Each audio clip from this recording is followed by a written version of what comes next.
أعوذ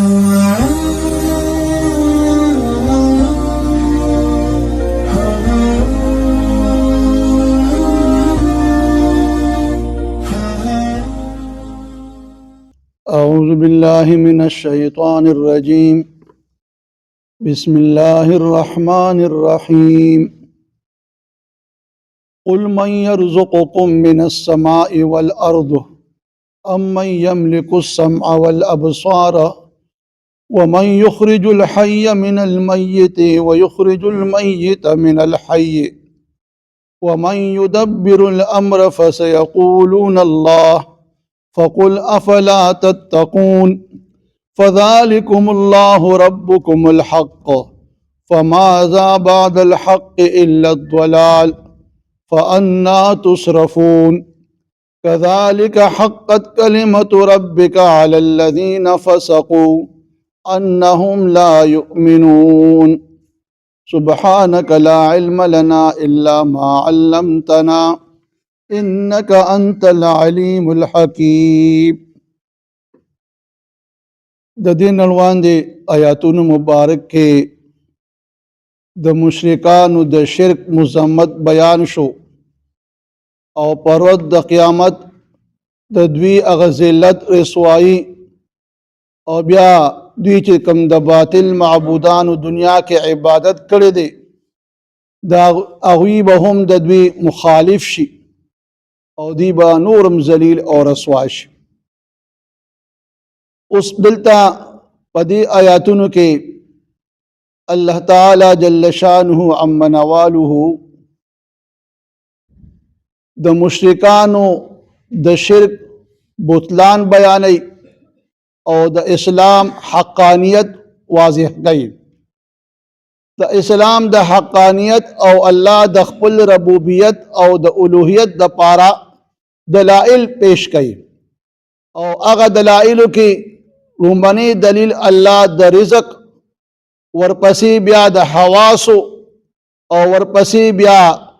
د مرګ او د جن احوال سره استدلال کوي نو الله فرمای قل ای زما حبیب دوی ته اوایا دی کافرانو مشرکانو ته اوایا من یرزقکم من السماء والارض سوک تاسو لا روزی در کوي د اسمان او د ځمکې نه د انسان او د جاندار نشونما دا په غذا سره ده او غذا دا حاصلیږي د غلینا د میوونه او د غوښې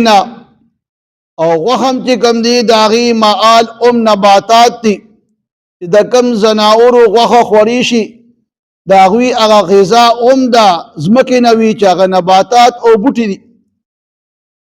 نو اوس الله فرمای دی کافرانو ته ووایه زما حبیبه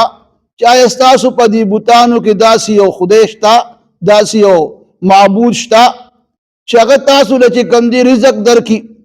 او دا د دې رزق بندوبست الله د اسمان او د ځمکې نه کړی دی د اسمان نه باران ووري او باران کې چې کوم دی اوبه ځمکې ته راشي هغه اوبه چې کوم دی بیا په ځمکه کې سرایت وکړي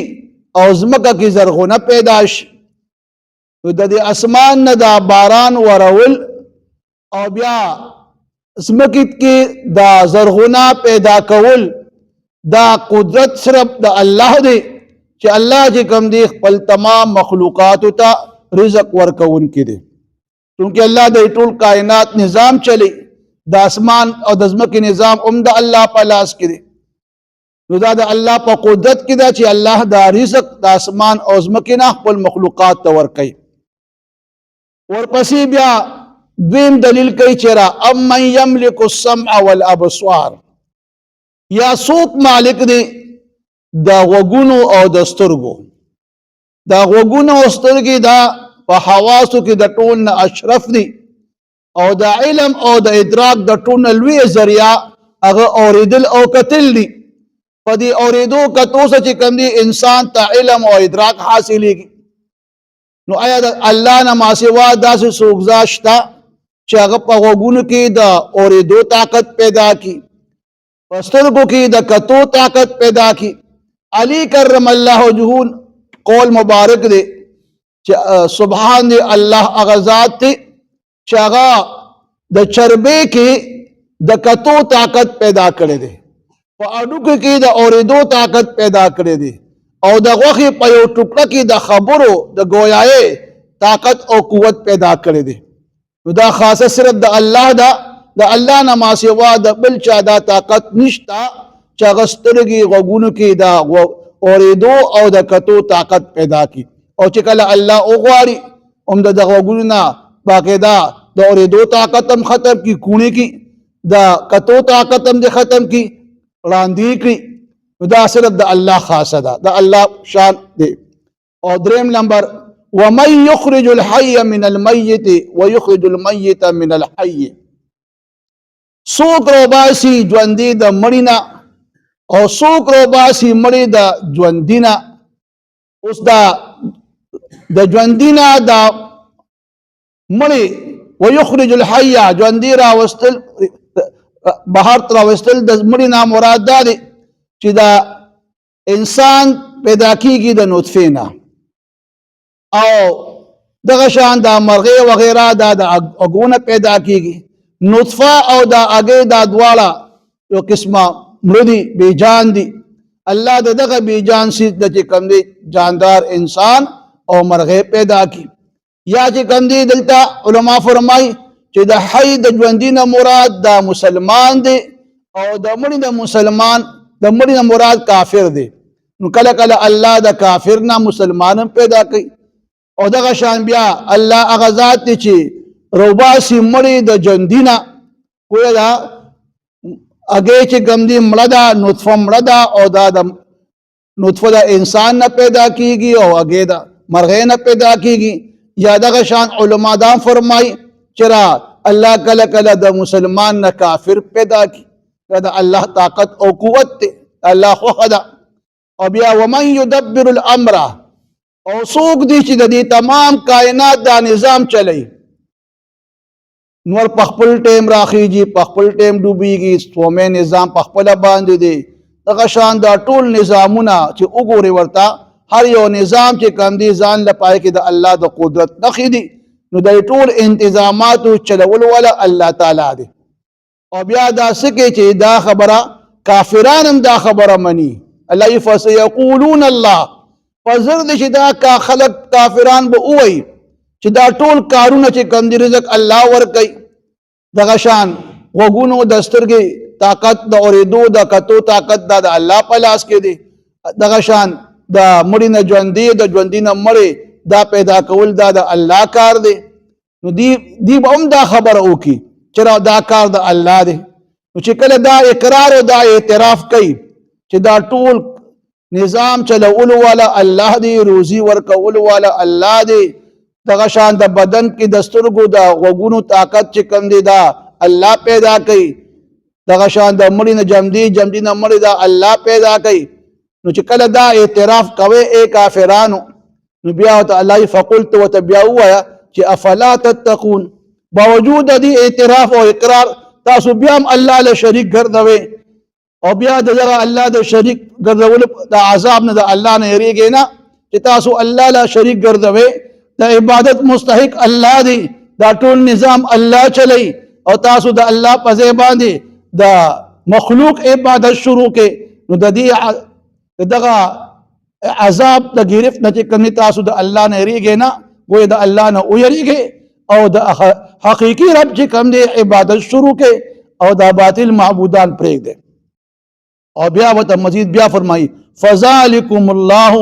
ربکم الحق، پس دا الله چې په دومره کمالي صفات باندې متصف دی،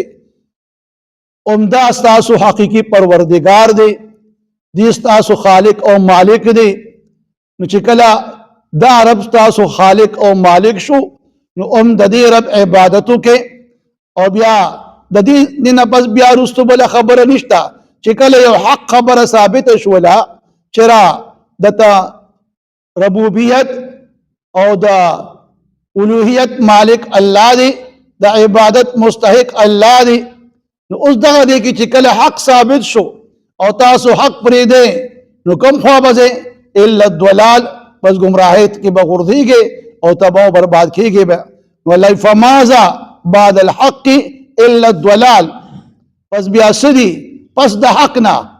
چکل خبر حق ثابت شولا او ته حق نه منی حق پس روانی کی نا نو خامخابتو د هلاکت پکند کی بغردی گی په پټو سترګو د پلار نیکو دا ابا وجدا چې کم دی هغه تقلید هم شروع کړی دی دا غینه توبه نو باسه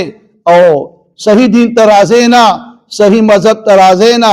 او د صحیح حقیقی رب عبادت نہ کوي نو خامخاب په گمراهی کې غردی کې با فانا تصرفون پس تاسو بیا کم طرف ته ګرځولې شي چې حق پرې دی حق نه مخ اړوي باطل پس روانه او د باطل اطاعت کوي والله فرمای چې کله داسې خلق چې هغې ته معجزات او دلائل هر څه بیان شي او د الله د ربوبیت قدرت نښې ورته وښودلی شي او دوی ته هره خبره واضحه شي او باوجود د هغې چې کوم دي دوی بیا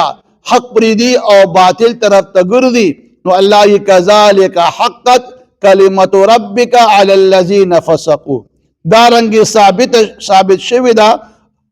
کلمت ربک خبره د رب ستا فیصله د رب ستا د هغې خلکو باره کې چې فسقو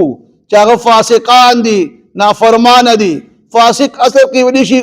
کبیره ګناه مرتکب کس ته چا نه چې کبیره ګناه مرتکب شو دا فاسق دی او په دې آیت کې مراد نه کافران دي چې دا کافران په دې خپل کفر او په دې خپل شرک باندې په ضد او حرمه باندې قائم دائم ولاړ دي نو ځکه چې کوم دي د فسق کې مبتلا دي نو الله دې باندې خبره ثابت شوله د فسق او د فجور چې انهم لا یؤمنون چې دا خلک اوس ایمان وروړو والا نه دي چونکې د دې کفر او شرک دومره زیات شو په دې کې دومره دی ورننه وتل چې اوس د هغې نه راوتل دوی له بهر حق طرف ته دا ناممکن او محال دي لهذا الله چې به دا خلک اوس ایمان نه وروړي او دوی به په دغه کفر او شرک د دنیا نزی او مرداریږي او هلاکیږي به قل من یرزقکم من السماء والارض ای زما حبیب اوایه دوی ته چې څوک روزي درکوي تاسو ته د اسمان او د ځمکې نه ام من یملک السمع والابصار یا څوک مالک دی د غوږونو د سترګو ومن یخرج الحی من المیت او څوک روباسي ژوندي د مړي نه ویخرج المیت من الحی او څوک روباسي مړي د ژوندي نه ومن یدبر الامر او څوک د دې کائنات دا نظام چلی نو فسیقولون الله پزر دي چې دا کافران به د دې خبره اعتراف وکړي چې دا ټول کارونه الله کوي نو چې کله الله دا کارونه کوي نو فقلت وتوایا افلا تتقون اے مشرکانو اے کافرانو تاسو بیا د الله د عذاب نه یریږئ نه چې هغه شریک پیدا کوي نو فذلکم الله ربکم الحق پس د دې تمام صفت کمال خاون چې کوم الله دی دا ستاسو حقیقی رب دی حقیقی پروردگار دی